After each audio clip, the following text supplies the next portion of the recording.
Now before we begin, thank you to Linsoul for sending these pair my way so that I could test them out and give you guys an honest review. No one is paying me to say anything positive or negative about this. But with that being said though, I have a lot of very good comments about this particular IEM. Let's get into it.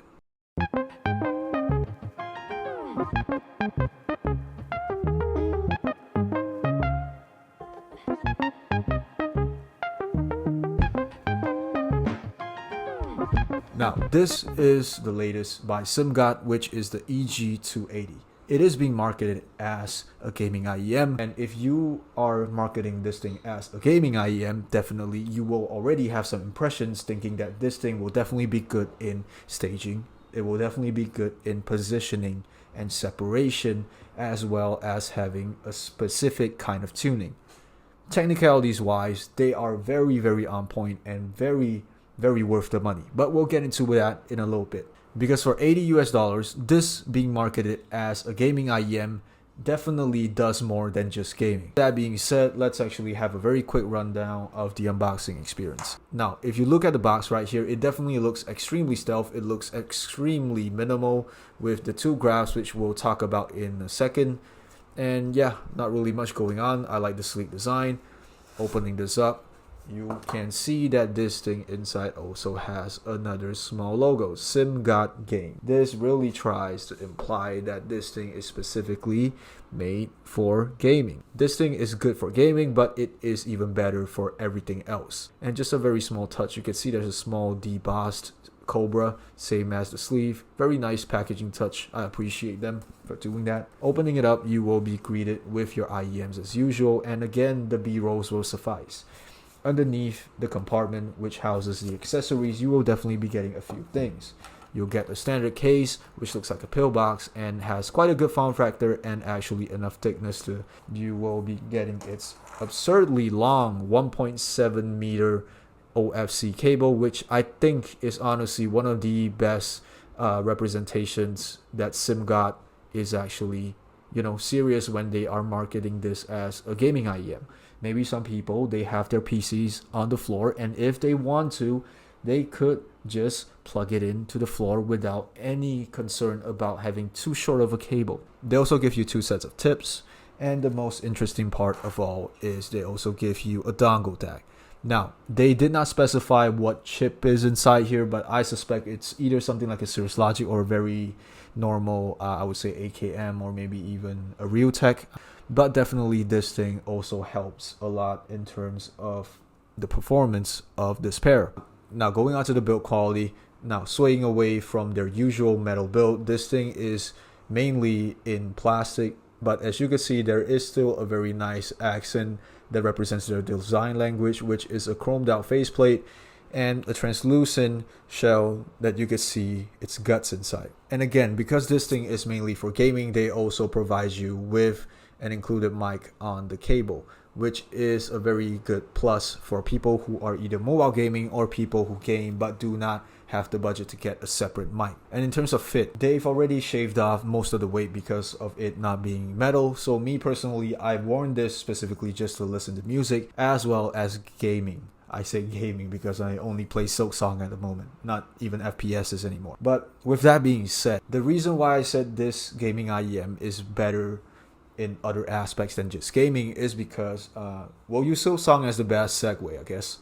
Mainly, Silksong is an indie game that really has a lot of orchestral music as the background music. My experience of having such a good level of immersion within the game is mainly because of how good the songs are and how encompassing and how good it kind of pulls you into everything as you're playing with it. And with the addition of a dongle DAC, I mainly use this without the dongle DAC when I'm going out and about, but with the dongle DAC, it definitely helps to increase dynamicness as well. But even without the dongle DAC, there's also a Simgot app that you could use to do EQ.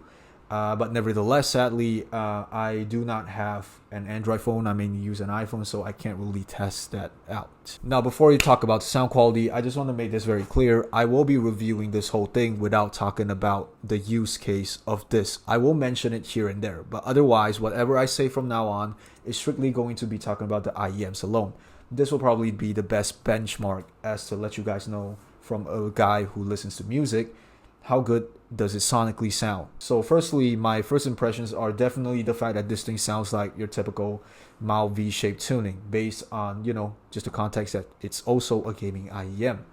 Bass, for some reason, once you listen for the first 2 minutes, it is obvious that they're trying to do some harmonish type of tuning on that end, and on the treble side, it will definitely get a little bit spicy. I definitely need to disclose that I have burnt this in for around 20 hours prior to actually properly using and listening to it. Initially, there will be some levels of sibilance, but after the burn-in, it is negligible. Other than that, the tonality of this is, I would say, slightly on the warmish side, but mainly it's mostly because of the bass that makes you feel like it's warm. Mids and up, they still sound quite neutral. Starting out with the bass, the Simgots, honestly, they provide quite an airy experience. They provide you with quite an, I would say, cinematic experience, because in this whole lower region, they give you a good amount of depth. They give you a good amount of ambience. Sub bass is quite rumbly. For $80 US, you can't go wrong with its amount of texture and its amount of rumble. And one specific thing that I like about this pair is definitely for lower bass and mid bass, they have this weird,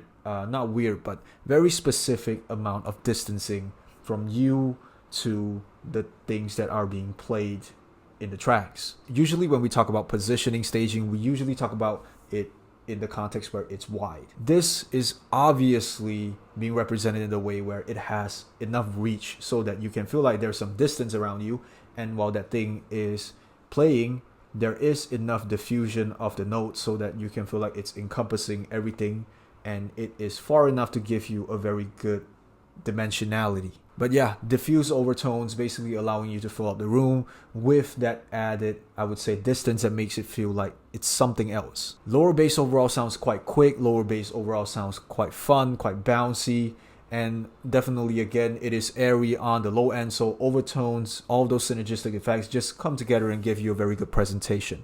Mid bass, on the other hand, will give you a better amount of body, making you feel like it sounds more full with no incidence of any bloatiness at all, which is quite good. 808s kicks, these two, I specifically want to mention that they sound very thumpy, they sound very well controlled, and there is no signs of overdoing it. There's no signs of clipping. The whole presentation of the low end is, I would say, to put it in a simple way, it is basically well controlled, and it has good amounts of compression without making it sound like it's too compressed. Basically, nothing goes over a threshold, making it sound too bloaty, making it sound too much, making it sound like it's bleeding into the mids or the vocals. Then speaking about the vocals, I'm just gonna be extremely honest and say that for the vocals, this is probably the only shortcoming that I have when you're specifically listening to music. Positioning, because I said that this is kind of like a mild V shape, but gaming IEM, you know it already, it is definitely going to be on the recess side. Tonality of everything is neutral.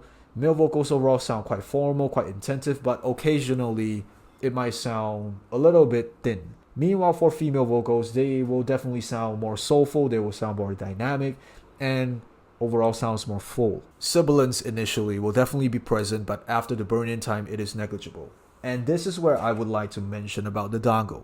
Now, if you're using the dongle, the mids will definitely be pushed forward and everything will have a more weightiness to it. It will have more weight to it. Male vocals will definitely not sound that thin anymore.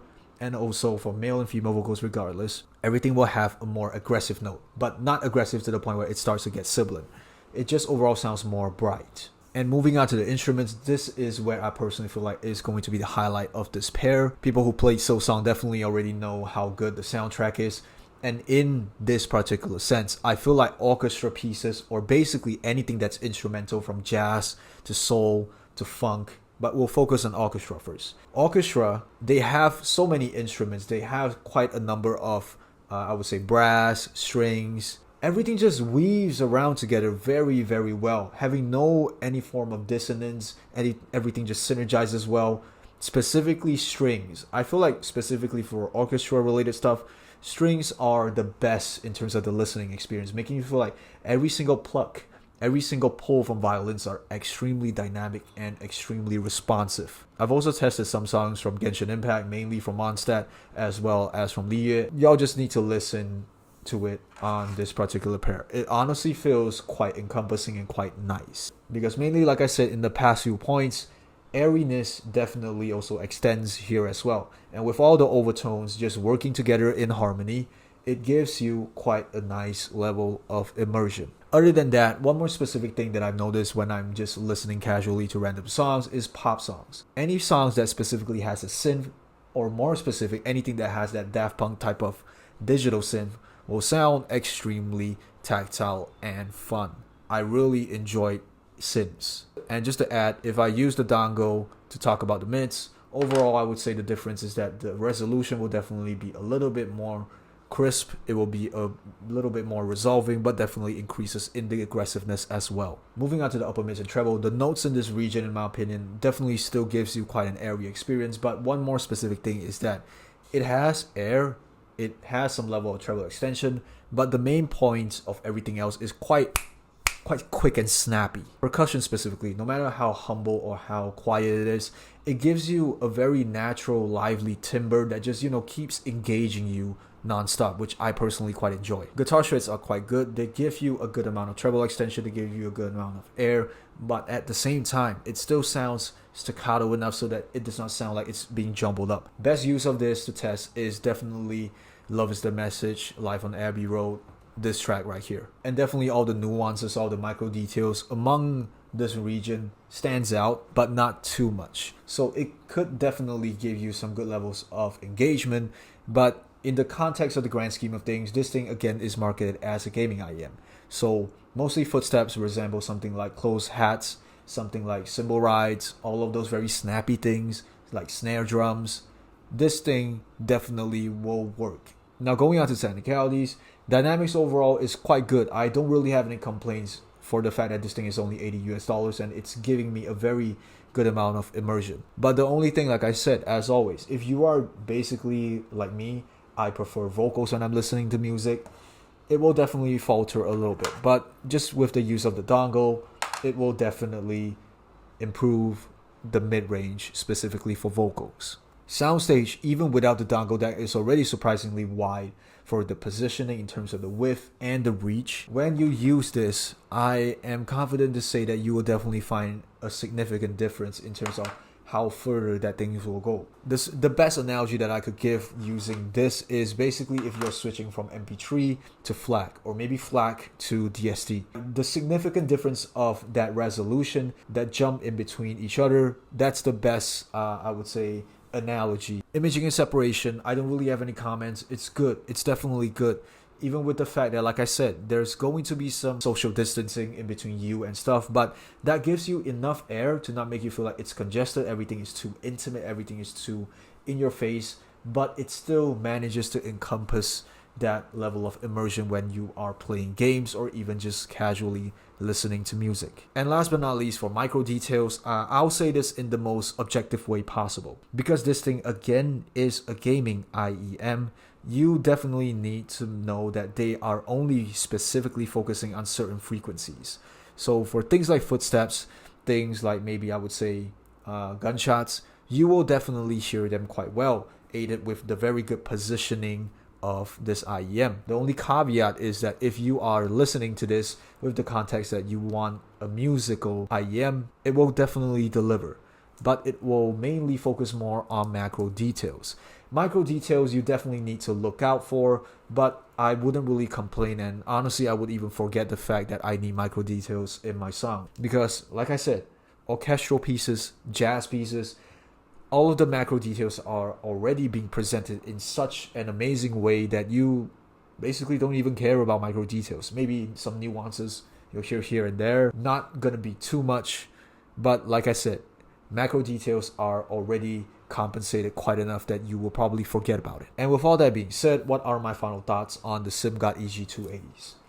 This thing, in my opinion, I feel like it's quite a nice pair, specifically if you're trying to listen to orchestral pieces or maybe jazz pieces, basically anything that does not focus on vocals too much. I feel like the macro details are being given in quite a nice way, in a quite complex yet well digestible way. Everything complements with each other with no levels of incoherencies whatsoever, provided the fact that if there is no vocals, I wouldn't really say it's extremely incoherent. It's just the fact that, V shape, definitely going to be recessed.